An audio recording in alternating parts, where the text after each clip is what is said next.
Ahora vamos a analizar el movimiento de las partículas mediante el método de la energía y cantidad de movimiento.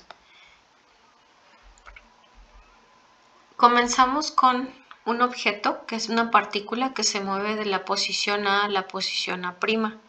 Se ejerce sobre esa partícula una fuerza F, que es la que genera el movimiento. ¿Cuál es el trabajo que realiza esta fuerza F para mover el objeto desde el punto A hasta el punto A'? Bueno, pues un trabajo realizado se determina a través de la expresión fuerza por distancia.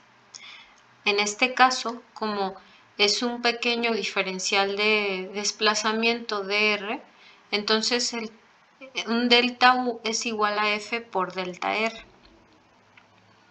En función del desplazamiento podríamos escribir delta U es igual a F por diferencial de S coseno de alfa. O si es que estamos hablando de un movimiento en 3 dimensiones, entonces el trabajo es igual a Fx por dx más Fy por dy más Fz por dz. Observemos que la fuerza es un vector, el desplazamiento también lo es, pero el producto de estos dos vectores, el producto punto precisamente, me da como resultado un escalar. Ahora, si el objeto se mueve en línea recta, pues entonces la energía es igual a Fx por x más Fy por y más Fz por z. La energía se mide en newton por metro y un newton por metro es igual a un joule. En unidades del sistema inglés se mide en pie por libra o libra por pie más comúnmente escrito. Una libra pie es igual a 1.356 joule. ¿Qué pasa si la trayectoria no es en línea recta, sino que ahora el movimiento del objeto es a través de la trayectoria verde, S, llamada S? La cantidad de energía es distinta. Vamos a revisar.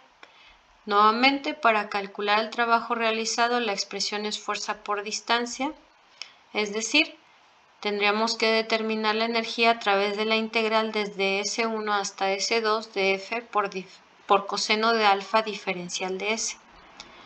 O bien, desde A1 hasta A2 de Fx por dx más Fy por dy más Fz por dz. Nuevamente, como el objeto se mueve en línea recta, entonces podemos escribir nada más F por coseno de alfa por delta X. Ahora, ¿estas expresiones son diferentes? No. Si observamos esta integral, una vez que la resuelva, por ejemplo, para el término de X, lo que obtendré será Fx por un delta X, es decir, una posición final menos una posición inicial, que es justamente la posición entre, la distancia entre A1 y A2. Pasa lo mismo con esta expresión y con esta expresión. ¿Qué significa esto? Que el trabajo realizado, sin importar la trayectoria, es el mismo. Ahora, ¿cuál es el trabajo realizado bajo el efecto de la gravedad? Tenemos un estado inicial en el que el objeto se encuentra en una posición Y1 y un estado final en el que el objeto se encuentra en una posición 2. Si liberamos el objeto en el punto inicial, aunque lo liberemos, es decir, aunque su velocidad inicial sea 0, el objeto va a ser capaz de realizar un trabajo, es decir, se va a poder mover a lo largo de esta trayectoria. Entonces la expresión de trabajo tiene que cambiar. Ahora lleva signo negativo porque quien realiza el trabajo es el mismo objeto. Ya no hay ninguna fuerza sobre el objeto que genere ese movimiento. En este caso, el desplazamiento es a lo largo del eje Y. Entonces, el trabajo es menos F por diferencial de Y. Ahora, ¿de dónde sale la fuerza? Pues en realidad no se trata de una fuerza externa, sino más bien estamos hablando del peso del objeto, el que va a desarrollar el trabajo. Y el peso es igual a masa por gravedad. Entonces la expresión de trabajo la podemos escribir como diferencial de trabajo es igual a menos masa por gravedad por diferencial de Y. Integramos desde la posición Y1 hasta la posición Y2 y simplificamos y tenemos que el trabajo realizado desde la posición 1 hasta la posición 2 es igual a masa por gravedad por distancia, donde la distancia es la diferencia entre la posición número 1 y la posición número 2. ¿Qué significa un signo positivo? Pues que el objeto se mueve hacia abajo. Un signo negativo significaría que se requiere que un agente externo adicione energía para que el objeto se mueva desde la posición Y2 a la posición Y1. ¿Cuál es el trabajo que podría realizar un resorte sobre el que se ha acumulado una cierta cantidad de energía al ser elongado? Analicemos la situación nuevamente. Primero tenemos un estado inicial en el que el resorte no se le aplica ninguna fuerza al resorte, está en su longitud original y va a pasar a un estado 2 en el que se le aplica una fuerza y el resorte se elonga. Cambia su longitud en función de la fuerza que se aplica. En este segundo estado, el resorte ya ha acumulado energía. ¿Cuánta energía ha acumulado? Nuevamente la expresión de trabajo que es delta U menos F por delta R. Ahora, ¿por qué negativa nuevamente? Porque es el resorte el que puede ahora realizar un trabajo. Una vez que llegó al estado 2, puede realizar un trabajo, por lo tanto es negativo. Si quisiéramos determinar la cantidad de energía que hay entre el estado 1 y el estado 2, entonces el signo sería positivo porque sería una fuerza externa la que se aplicaría sobre el objeto. Sin embargo, ya está en el estado 2. Quiero saber cuánto trabajo puede realizar. Bien, si la fuerza en un resorte es igual a la constante del resorte por delta X, y como el resorte se elonga a lo largo de su eje, entonces calculemos ese delta X, que es X2 menos X1 y llamaremos solamente X. Podemos escribir entonces que la fuerza en el resorte es igual a menos K por X y por lo tanto la cantidad de energía es integral desde X1 hasta X2 de menos KX por diferencial de X. ¿Cuál es la energía que tiene un objeto debido a su velocidad?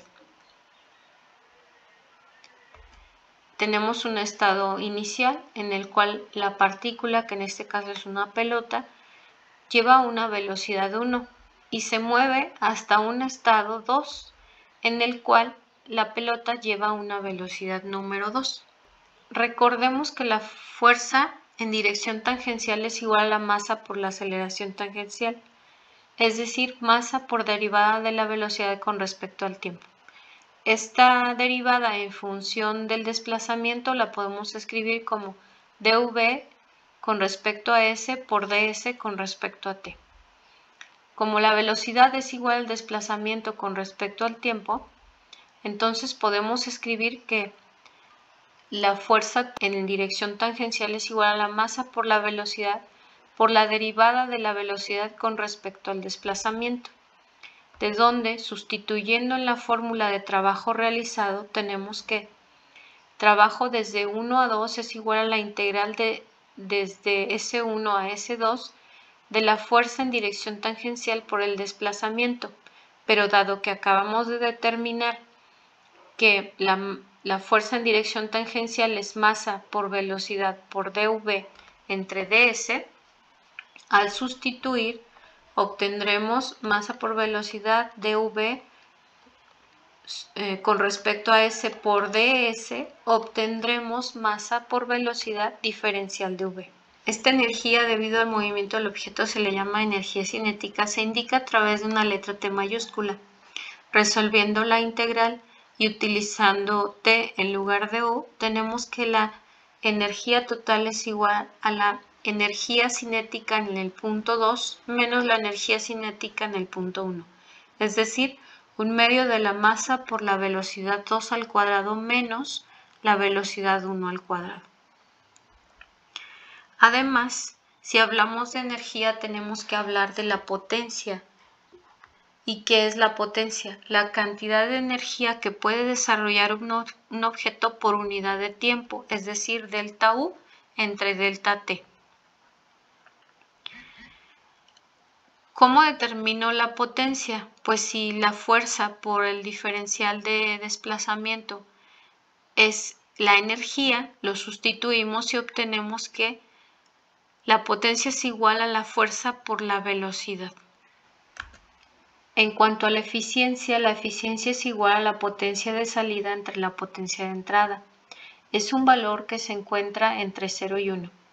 Y dependiendo del tipo de máquina que se utilice, será su valor o se encontrará en un rango. Por ejemplo, en el caso de los motores de combustión interna, el límite termodinámico de la eficiencia es de 0.37 apenas.